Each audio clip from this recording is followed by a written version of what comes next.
Bharatiya Janata party सदर ग्रामीण जिल्लानि साथारमुंबाय रानीबाजार टाउन हल एक देश एक निर्वाचन नति कायसा कगलाम पान्डा संसालायखा मिया सानजा जराव अ सानजा जरानि कगलाम पान्डाव थांनि मानजागैखा सालथां त्रिपुरानि एमपी बिप्लब कुमार देव तंखा मंत्री सुशांत चौधरी खबै जुदा जुदा बीजेपी नेता रक अ साल रानीबाजार टाउन हलनि पान्डाव एक देश एक निर्वाचन उनखे तामो तामो मोलाजा मान ताई सिगाङाव साबो सेप्लेखा अ कग्रनो तीबो चेलाइखा कगनारनाय रक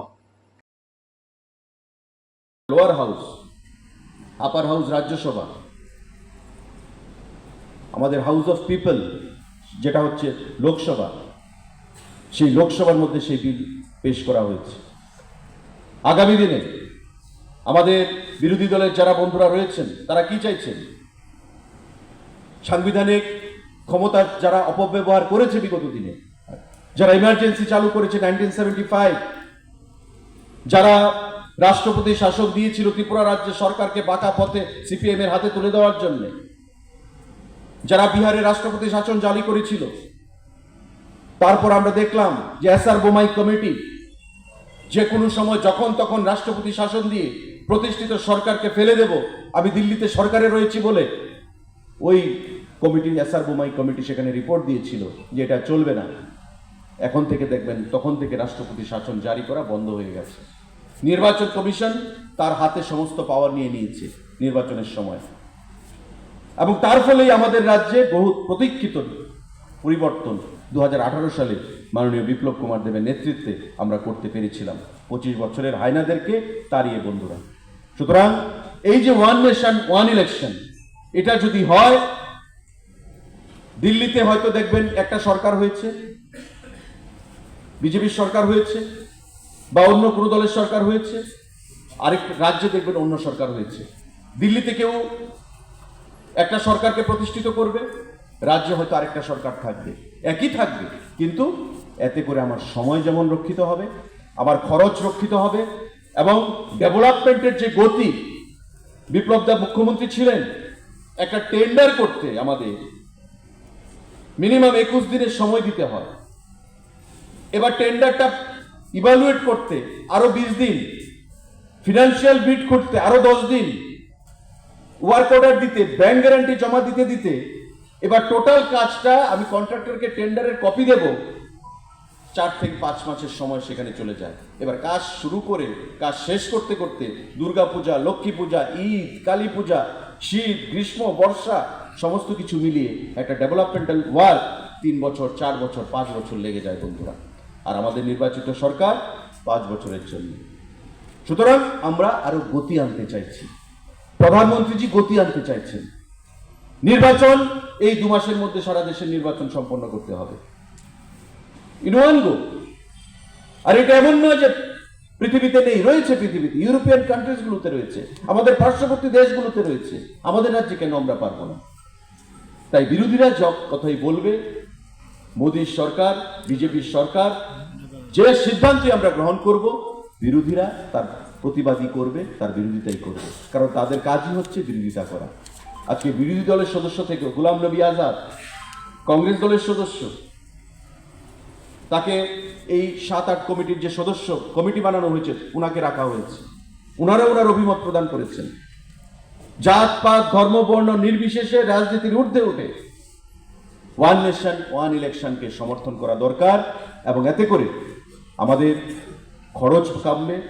আমাদের সিকিউরিটি ফোর্স কাশ্মীরে নির্বাচন করাচ্ছে, পরের দিন আবার ত্রিপুরার জন্য ওরা রওনা দিচ্ছে, আবার ত্রিপুরা নির্বাচন করিয়ে পরের দিন আসামে চলে যাচ্ছে, আসামে নির্বাচন করিয়ে দেখা যাচ্ছে আবার মধ্যপ্রদেশে চলে যাচ্ছে।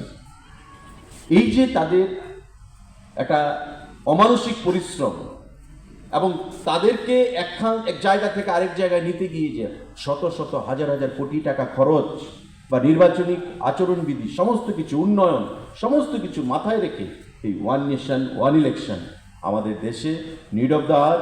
এবং আমি আপনাদের প্রত্যেকের কাছে আহ্বান জানাবো, আজকে এখানে ক্ষুদ্র পরিসরে নির্বাচিত জনপ্রতিনিধিদেরকে নিয়ে ডাকা হয়েছে, প্রধান বা জনপ্রতিনিধিরা, যারা প্রধানরা আছেন, আমি আপনাদেরকে বলবো, আপনাদের পঞ্চায়েতে গিয়ে আপনাদের মেম্বারকে সঙ্গে নিয়ে আপনারা তাদেরকে সেটা বলুন। গ্রাউন্ড লেভেলে যদি আমরা এডুকেটেড না হই, আমরা কিন্তু মানুষকে এডুকেটেড করতে পারবো না। মানুষকে এডুকেট করতে গেলে আমার নিজে জানতে হবে what is one nation one election. আমি নিজেই জানি না, আমি 10 জনকে কি বলবো?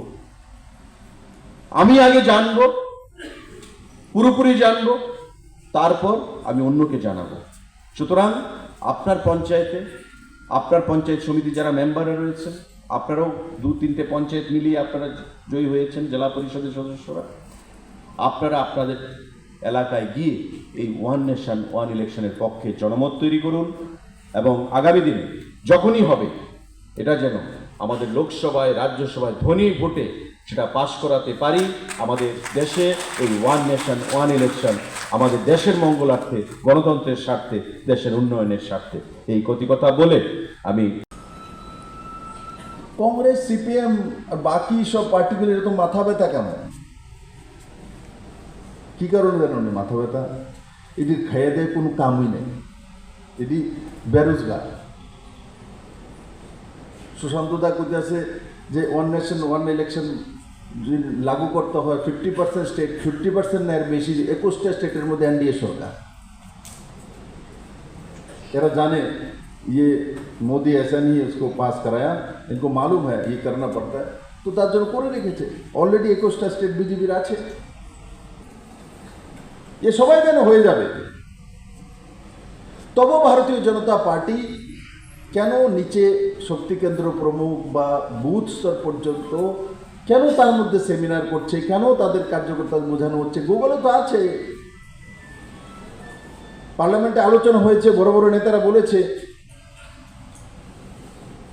और তার পুরো বিবরণী পেশ করেছে প্রাক্তন রাষ্ট্রপতি, তো আছে, ডকুমেন্টস আছে। তারপরে কি দরকার আছে যে গুরুপুকুরে ব্যবসা? তারপর তার জন্য দরকার আছে, কারণ কি বিভ্রান্তকারী কিছু শক্তি আছে, তাদের বেশি সময় লাগে না, কম সময়ে কনফিউশন সৃষ্টি করতে পারে। 100 জনের মধ্যে একজন হলেই কনফিউশন তৈরি করতে পারে। তো ভালোটা করার জন্য অনেক পরিশ্রম লাগে।